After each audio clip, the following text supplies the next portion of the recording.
So I'm not proposing anything radical here. I just believe that anybody making over $250,000 a year should go back to the income tax rates we were paying under Bill Clinton. Back when our economy created nearly 23 million new jobs, the biggest budget surplus in history, and plenty of millionaires to boot.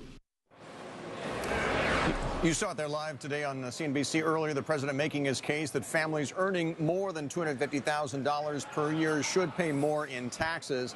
This on the same day as it happens, the Labor Department admitted unemployment benefits were overpaid to the tune of $14 billion last year. Okay, so should the government be asking for more money from anyone when it already wastes just so much of the money that it already collects? Well, Cato Senior Fellow Dan Mitchell says no. Simon Rosenberg of the New Democrat Network, however, says recouping wasted funds, while needed, is just a drop in the larger bucket of the country's revenue needs, and taxes still must be raised. So both of you, thank you so much for joining us today. Simon, make your case first of all. Well, I think that, look, there are three big drivers to the deficit. It's Medicare, healthcare spending, the defense budget, and the reduction in tax rates that happened under George Bush. That's what's created the big deficit. If anyone is serious about deficit reduction, we're going to have to tackle all three. The Democrats have shown willingness to do so. The Republicans haven't, which is why I think the Democrats are much more serious now about deficit reduction than the Republican Party is. But the point here is about the waste and the fraud going on. In other words, why go out and try and collect more money when there's already so much that could be done in terms of like just tightening up that fraud and waste? I don't think there's that much that can be done. I mean, we're talking tens of billions of dollars. This program clearly should get fixed. It's unacceptable to have that much waste, fraud, and abuse in any program. But we're talking about chump change in a multi-trillion-dollar budget. If you want to reduce the deficit, this kind of stuff, there just isn't enough money there to make a big difference. Dan Mitchell, you're at the other side. When Obama said that he wants to go back to the tax rates we had under Bill Clinton, I'll make him a deal.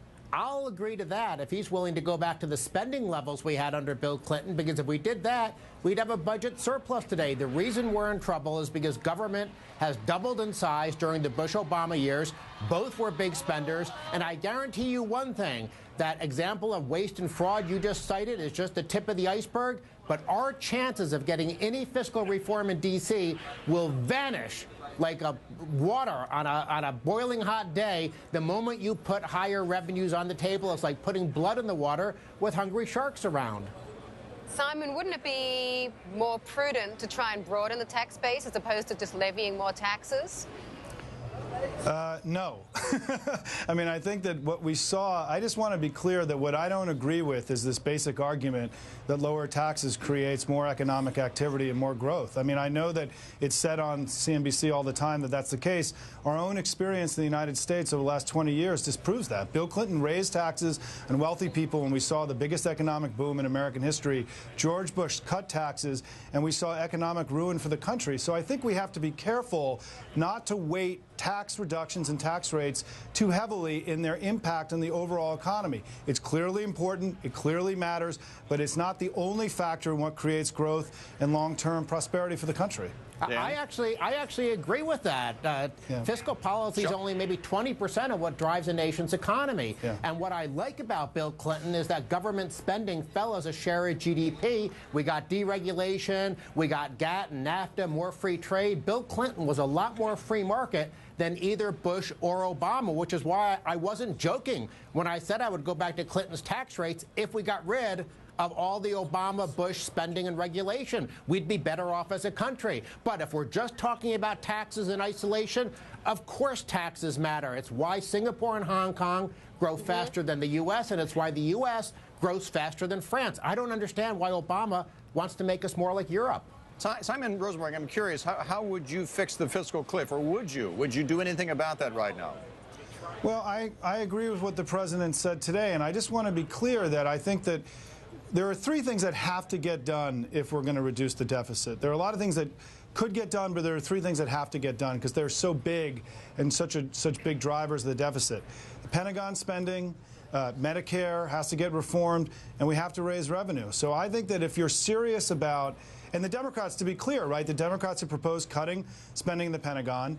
Barack Obama cut Medicare. The Republicans ran tens of millions of dollars worth of ads attacking the Democrats for all the Medicare cuts in 2010. This is a lot like the debate. Going on in Europe right now. Do you go with austerity measures to try and rein in the deficits that a lot of those countries face right now, or do you go for growth strategies to try and revive their chances of paying off their deficit? And right now, the fiscal cliff would be that austerity measure. And the question is, does it come at exactly the wrong time when the economy is on its back right now, Simon? I think it would not be the best thing if you want growth in the next 18 months. And so I hope that the political system allows us to pursue a different path in the fiscal cliff. So I just don't know where we're going to be there. Why not extend the Bush tax cuts as they exist right now? Because I think the president said today that he doesn't think it's the appropriate step to take in the economy at this moment, and I agree with him. All right.